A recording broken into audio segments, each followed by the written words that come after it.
Good afternoon. My topic is for today is Frankenstein's monster. I'm going to deal with the character that who is the monster, the creature or the victor. So let me share the screen.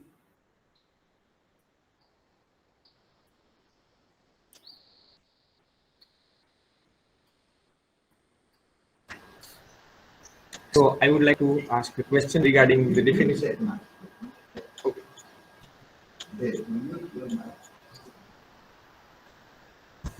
Okay, so I would Definition like of the to ask monster a question regarding the according to definition the of poetry given Oxford by and Wordsworth. Merriam That Dictionary. he says that the Monster poetry means an is imaginary powerful. creature that is very large or ugly or frightening, or any animal that is or any animal or human that is grotesquely deviating from the normal shape of behavior or the character.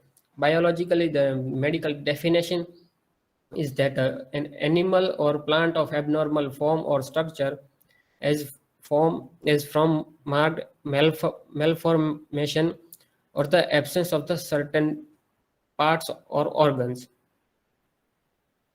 Okay, characterization through appearance.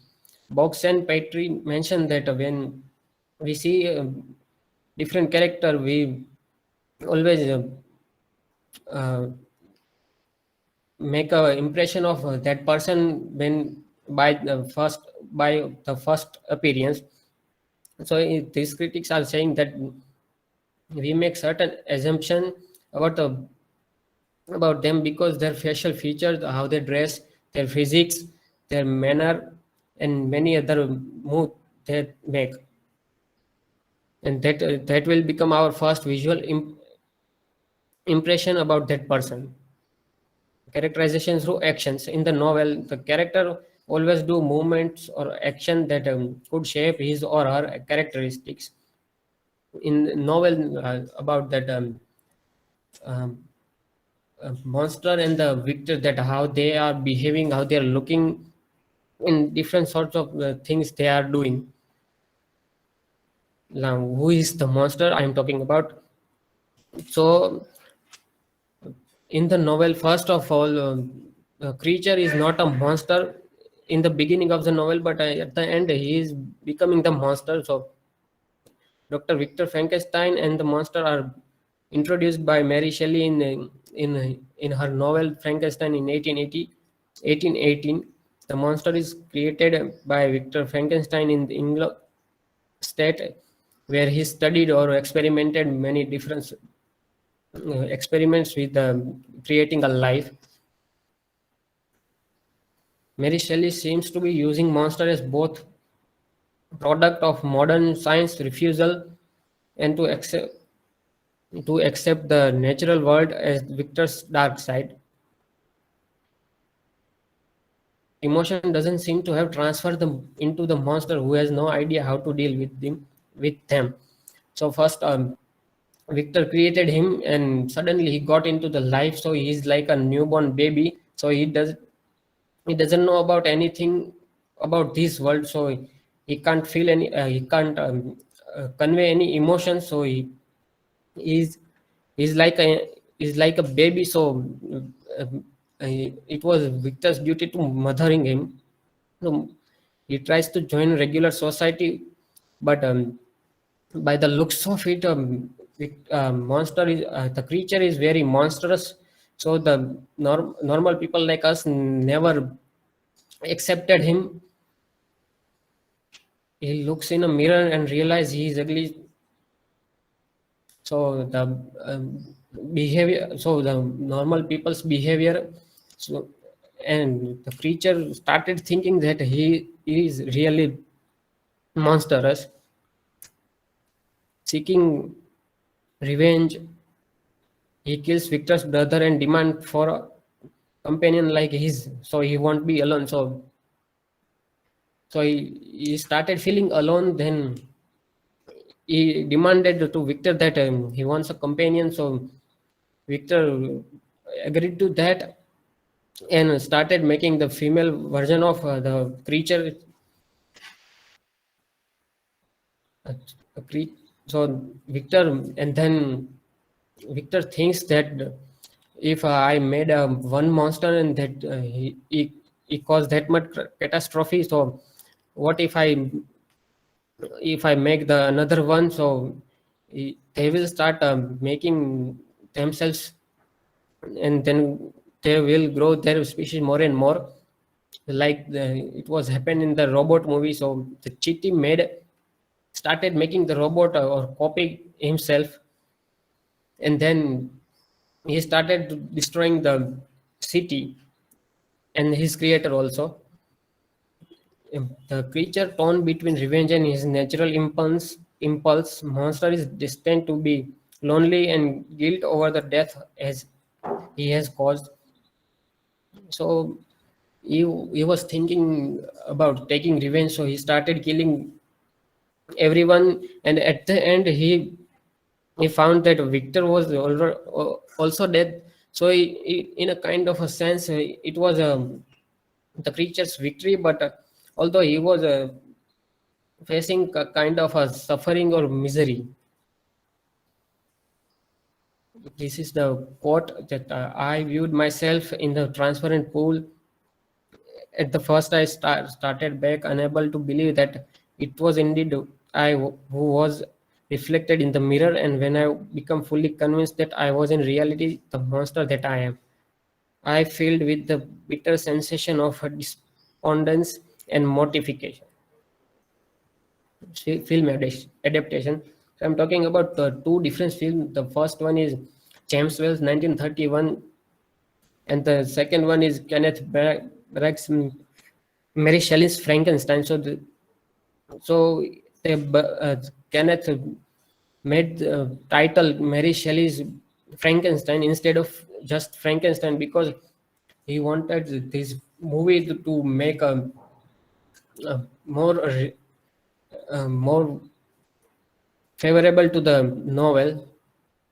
So in his movie 1994's movie, Robert De Niro was playing the monster. In 1931's movie, Boris Karloff was the monster. Artwork and depiction. So the Frankenstein's monster, the creature has many adaptations like political cartoon and many graphical novels like DC's and Marvel's famous. They are very famous. They have adapted Frankenstein one of their characters. The presence of double consciousness in Frankenstein's monster. W.E.B. Du Bois, in his essay of Our Spiritual Striving,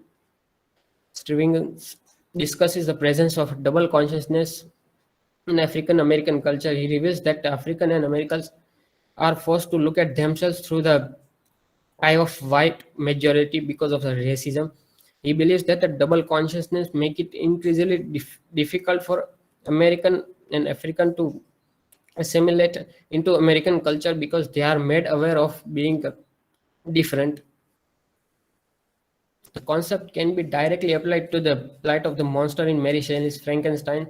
The monster is constantly reminded by the society that how he looks and how he behaves and how he speaks. So he thinks he first never thought that he was a monster, but he started showing at the end that he will become the monster.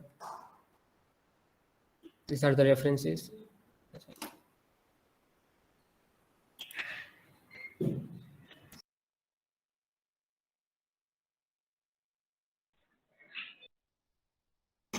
Yeah, okay. Questions? Yeah. Sir, am I audible very properly? Unmute. Keep the camera on. Keep the camera on there. From where you are speaking, you have to keep camera on. Make your that rotated stable. Keep it in with the laptop stand if you want to use that. Yes, sir. Now, Rotation is still the problem. Is the rotation on your mobile phone?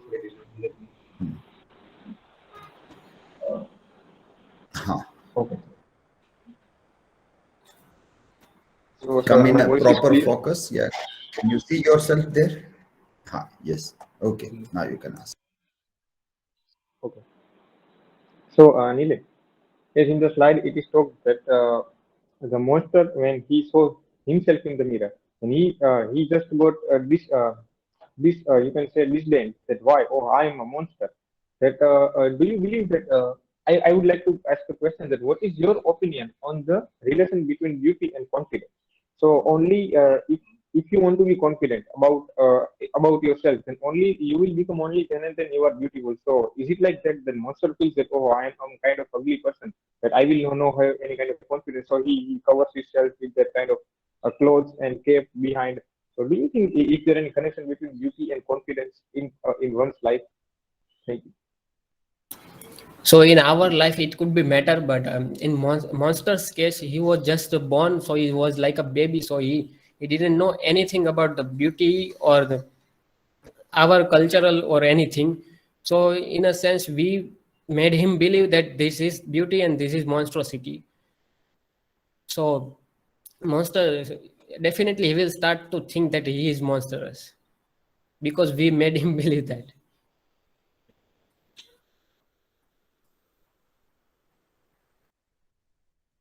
What do you think of Victor Frankenstein's decision to run from his creation?